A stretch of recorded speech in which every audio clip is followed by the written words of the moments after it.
We all know how helpful Desmos is for SAT Algebra, but if you want that coveted 800, you're going to need to know how to do more than just copy equations.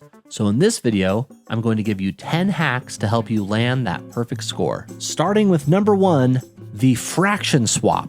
And the fraction swap is simply if you have a whole number, for example, 2 equal to a fraction, which we could say this is equal to 2 over 1, the rule is you are allowed to switch the whole number with the denominator of the fraction that it is equal to. So if we did that swap, we would end up with 1 equals 2 over 2, which of course is true. So you can see that it does indeed work. Looking at this question, it makes it quite easy because our first move is swap. We have 13 plus r equals 19 over q. And now to get r by itself, we just subtract that 13 and we are all done, which means our answer is choice A here. Next up, we've got coefficient matching. And this is going to work with linear equations with either infinite solutions or no solutions. And the rule is if you have a linear equation in one variable, regardless of whether it's no solution or infinite solutions, you're still going to have the same slope, meaning your coefficient for x is going to have to match. So I can basically ignore this and just focus on 5kx equals negative 35 over 6x. After that, it gets even easier because I can divide by x to get rid of x. And now I can just say that 5k is equal to negative 35 over 6. After dividing both sides by 5, I get k equals negative 7 over 6. 10 hacks is a lot to memorize. What if I forget? Well, the best way for you to remember the hacks is to actually use them. So I created a free question pack for you designed to help you practice. Just go ahead and use the link in the description. Oh, thanks, man. All right, back to the hacks. We've got x coordinate of the vertex. So here it's asking us for the value of x when y reaches its minimum. Just in case you didn't know, that means the vertex. The minimum or maximum of a parabola will be the vertex. And maybe we're thinking, but that's easy. Easy, we'll just plug it into Desmos and find the vertex, which should be simple enough. Cool, so gonna have to back off until we can see it, but there it is. And we're looking for the vertex, so it's gonna be up here somewhere. What is happening? What is happening? What is happening? So not only are we gonna have to scroll quite a bit to get to what we're looking for, but oh my goodness. Once we get there, there's another problem that we end up running into. Take a look here. This point that's marked 0, 1.8 times 10 to the 7th is going to be our y-intercept. And if you touch this first, you might accidentally think that our answer is 0, but in fact, our answer is negative 1, right? So to avoid all this craziness, we could just use negative b over 2a, negative b over 2a. And of course, I'm referring to ax squared plus bx plus c, meaning that a in this case equals negative 1200. And b in this case equals negative 2400. So obviously that's going to be negative 1. So our answer for this one is actually going to be choice B. And speaking of negative b over 2a, you're also going to want to memorize negative b over a, which is the sum of solutions. If we look at this, you might have nightmares later on because what the heck is going on? But then if you look at this and you know that negative b over a is our sum of solutions, it becomes a lot easier because again, b is the stuff in front of x. In this case, kind of annoying, but since it's all negative, we're just going to turn it to all positive. So 15p plus 21q over a, not 2a. This case, a is 120. And it says that all this stuff is equal to k 5p plus 7q. We want to get these sides to look like each other. So if we can make 5p plus 7q show up on the left side, we will be good. And we can certainly do that. We can take 3 out of here and factor this so that we get, instead of 15p, we get 5p. And then instead of 21q, we get 7q, right? Because 3 times 5 is 15. 3 times 7 is 21. Boom, we've done it. So now we just have to simplify. 3 over 120 is going to simplify to 1 over 40. And that would be equal to k using our matching, right? Because now all of this stuff we can basically just treat like a coefficient. So k equals 1 over 40. And along with the sum of solutions, you should also know the product of solutions. Once again, we've got something that looks kind of scary, but if we know the product of solutions is simply c over a, now we know that that is mn, because remember, ax squared plus bx plus c over 91. And according to this, that is going to be equal to kmn. Divide both sides by mn. Anything divided by itself is 1. K times 1 is 1. Mn over mn is 1. So 1 over 91 equals k. So our answer is 1 over 91. My next hack for you guys is to choose your own numbers. There are certain questions on the SAT that will give you some sort of a parameter that you can follow. For example, c is greater than 60. So here we've got this thing. There are other ways we can go about it, but I want to use Desmos because I'm lazy, right? So I jump into Desmos and then I'm like, all right, the issue is I don't know what C is, and I could take C and I could say that it equals something, but it's asking me what is true. So like, what the heck do I do here?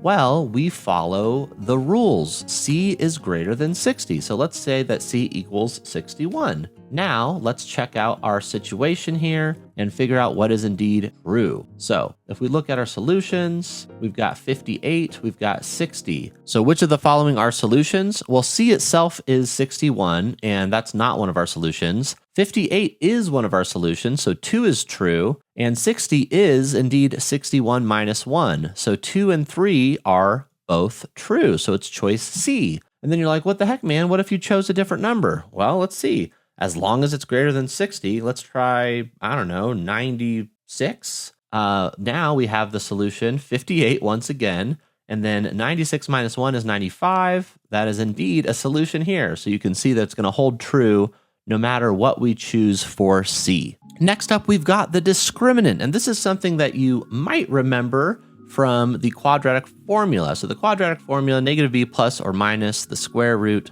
of b squared minus 4ac all over 2a. This thing, ugly, sometimes useful, but what's really useful in certain situations is the discriminant, basically all this stuff under the radical sign here. And the reason this is useful is because it's going to tell us the number of solutions for any given quadratic. Basically, if the discriminant is, we'll just say d for discriminant. So if d for discriminant is greater than 0, that means you have 2 solutions. If the discriminant is equal to 0, that means you have exactly 1 solution.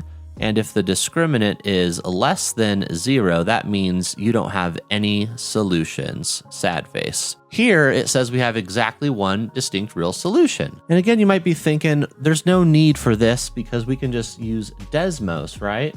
So if we put our equations into Desmos, we add our slider for k, we just have to slide it around until we have 1 solution, right? So we're like, all right, we're going to slide it, we're going to slide it. That looks like 1 solution. So we zoom in there, trying to figure out what is that. But oh, are you seeing what I'm seeing? It looks like we've got 2 solutions here, right? Okay, so maybe it's 0.5. Wait, now there's no solutions? And now you can see that we're going to end up with some stupid decimals. So the slidey trick is not necessarily the best choice here. So instead, we can use the discriminant, which remember is going to be b squared minus 4ac. And for 1 solution, we want that to be equal to 0 or squiggly to 0. Now we just have to fill in the blanks. Of course, they did not give us a perfect quadratic here, so we're going to have to use a little bit of know-how. Basically, we're going to combine these equations together. So if I go ahead and just subtract this equation from the top equation, which I'm allowed to do, we're going to end up with no y's. And that's one of the reasons I'm doing it. We get rid of y to simplify things for ourselves. Basically, we want to set everything equal to 0. So this will make y equal 0. And then k minus negative k is the same as k plus k, so we get 2k. And I'll just put this straight into Desmos. We subtract x squared from nothing, so we get negative x squared. 2x minus 3x is negative x. And then 4 minus 5 is negative 1. Then, of course, we don't want this 2k on the left side, so we're going to subtract the 2k at the end there, and then this will all be equal to 0, which is what we wanted, right? So we can treat that as our actual quadratic. And now we're just using this as a reference to fill in our blanks. So in this case, b is -1, a is also -1, and c is -1 minus 2k. And now it's giving us an actual value for k. Boom, we've got that. Yeah, so k is going to be -3/8 for this one.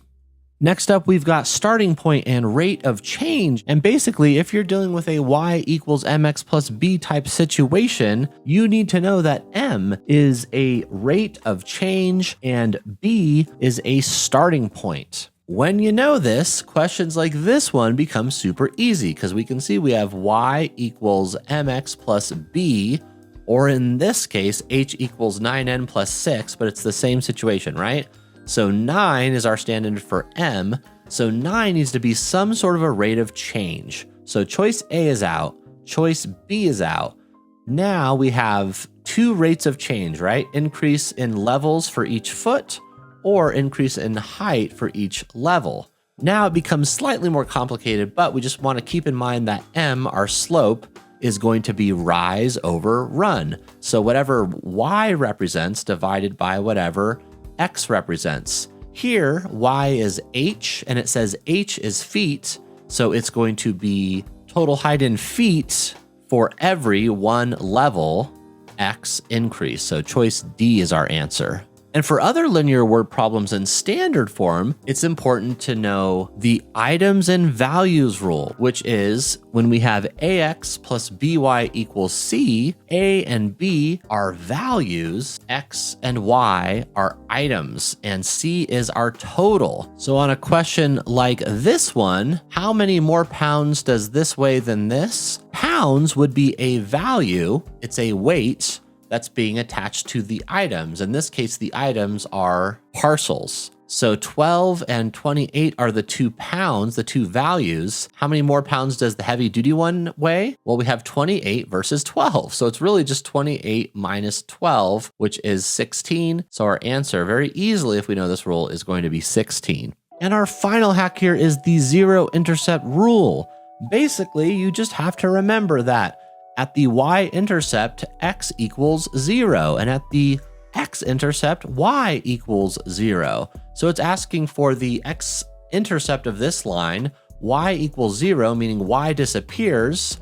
1 times the reciprocal of 4 over 5 is 5 over 4. So x equals 5 over 4. And we've got our answer pretty quickly. This is why in standard form being ax plus by equals c, we can get our x-intercept using c over a. So in this case, 1 over 4 over 5, which is what we did, or c over b for the y-intercept. So there's a couple of bonus hacks for you if you come across a standard form linear equation like this. Of course, it really comes in handy on something like this, where you might say, oh, this is linear, so b here is our y-intercept. Or, oh, this is actually exponential, meaning that this first number in front of the parentheses is our y-intercept. But in fact, that's not what's going on here. So instead, we just say x equals 0. That means 3 to the 0 is 1. Negative 15 times 1 is negative 15. Negative 15 plus 48 is 33. And our real answer is choice C here. And that's it. Just remember to click the link in the description and get free access to that question pack I was talking about. I teach you guys the hacks in these videos, but you need to practice them so that you don't forget on test day.